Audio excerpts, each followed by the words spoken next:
জ্বালানি তেলের সংকট এই মুহূর্তে এমন একটা অবস্থায় পৌঁছেছে যে এটাকে ভাষায় প্রকাশ করা যাবে না।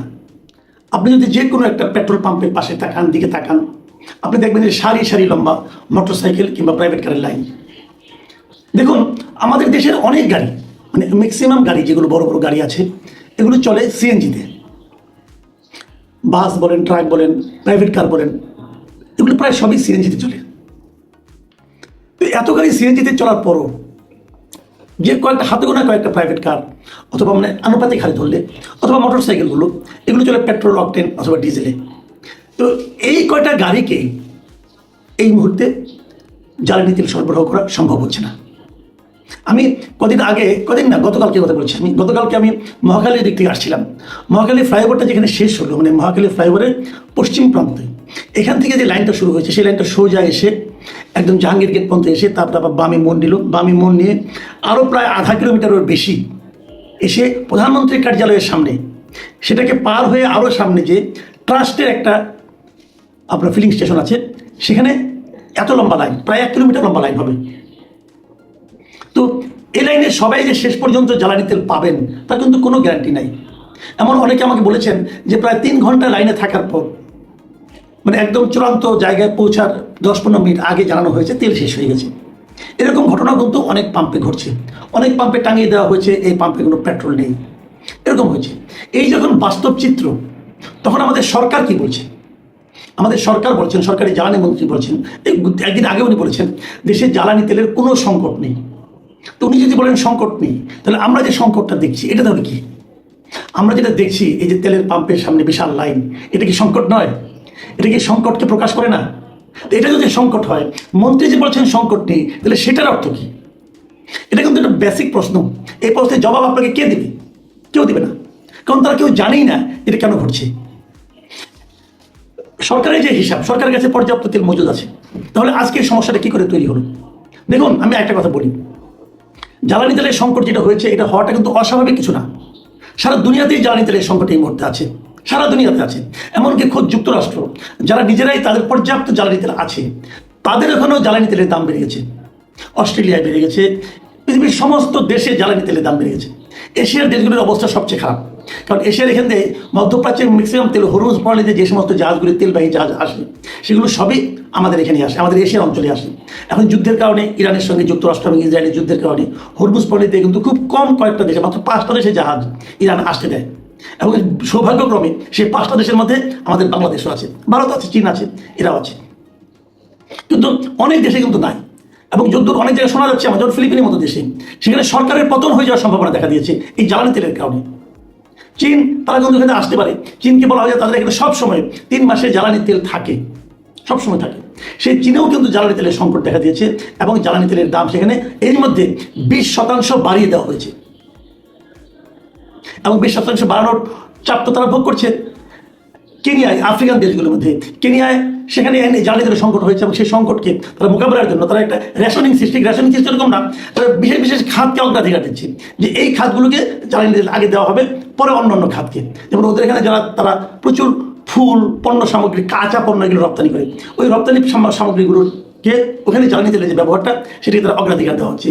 নাইজেরিয়ার কথা ধরেন, নাইজেরিয়া কিন্তু নিজেদের প্রচুর তেল আছে, তেলের খনি আছে, কিন্তু ওনাদের সমস্যা হলো ওনাদের এই তেলকে প্রক্রিয়াজাত করার জন্য কোনো প্ল্যান্ট নাই, মানে রিফাইনারি প্ল্যান্ট নাই।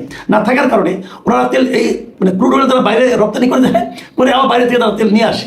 এখন ওদের এখানে এই ক্রাইসিসের মুহূর্তে তাদের পেট্রোলের দাম প্রায় দ্বিগুণ হয়ে গেছে। কিন্তু ভিয়েতনাম সরকার, তারা এটাকে ম্যানেজ করার জন্য এই তেলের উপর যে ট্যাক্সটা আছে, এই ট্যাক্স সব দেশে আছে, আমার দেশেও আছে। আমরা যেটাকে তেল কিনি সবটাই কিন্তু তেলের দাম না, তার উপর কিছু ট্যাক্স আছে, ট্যাক্সটা আবার গভর্নমেন্ট পায়।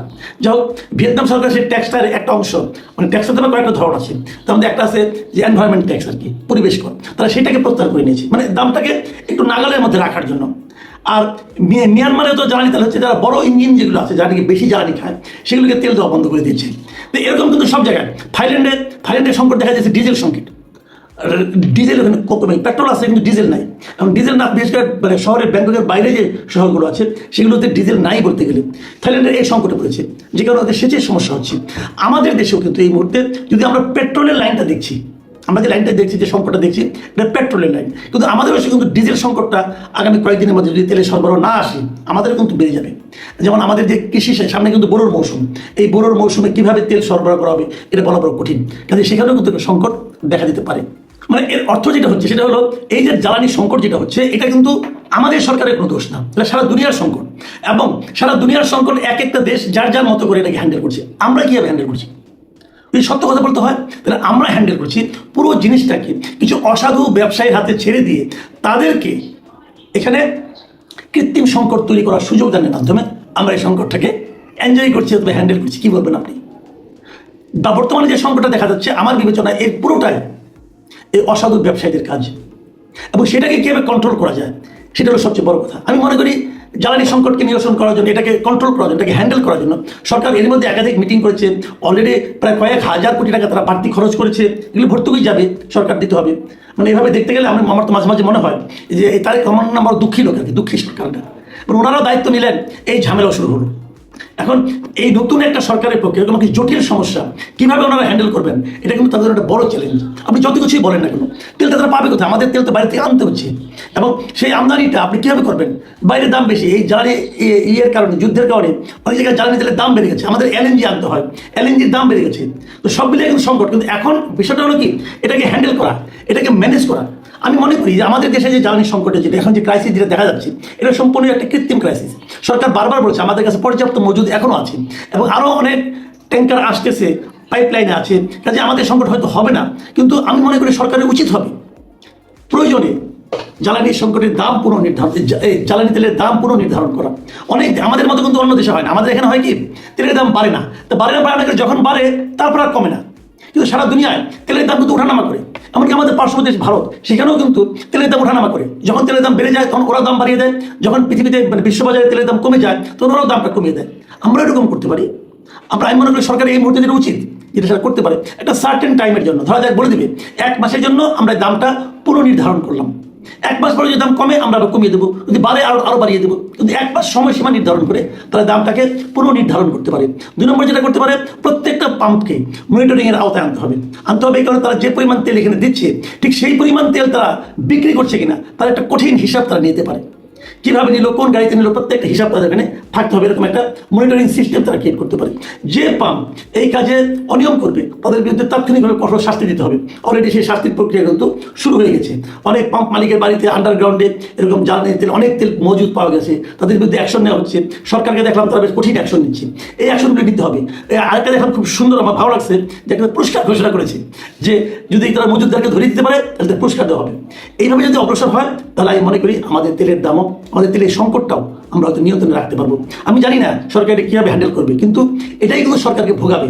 সরকার যদি এই জিনিসটাকে একটু ভালোভাবে হ্যান্ডেল না করতে পারে, এটা কিন্তু আখেরে আমি মনে করি বড় ধরনের একটা বিপর্যয় তৈরি করবে। আরেকটা কথা বলতে শেষ করতে চাই, সেটা হলো কথা বলতে গিয়ে সতর্কভাবে কথা বলতে হবে। এই যে আজকে যে ক্রাইসিসটা, এই ক্রাইসিস শুরু কিন্তু এই জ্বালানি মন্ত্রী করছেন। উনি আরও 10-12 দিন আগে হঠাৎ করে একদিন রেশনিং সিস্টেম চালু করে দিয়েছেন। ওই রেশনিং সিস্টেমটা চালু করার মাধ্যমে রেশনিং তো হয়নি, মানুষের মধ্যে আরও আতঙ্ক তৈরি হয়েছে। এই ধরনের আতঙ্ক তৈরি করে এমন কথাবার্তা যত কম বলা যায় ততই ভালো হবে।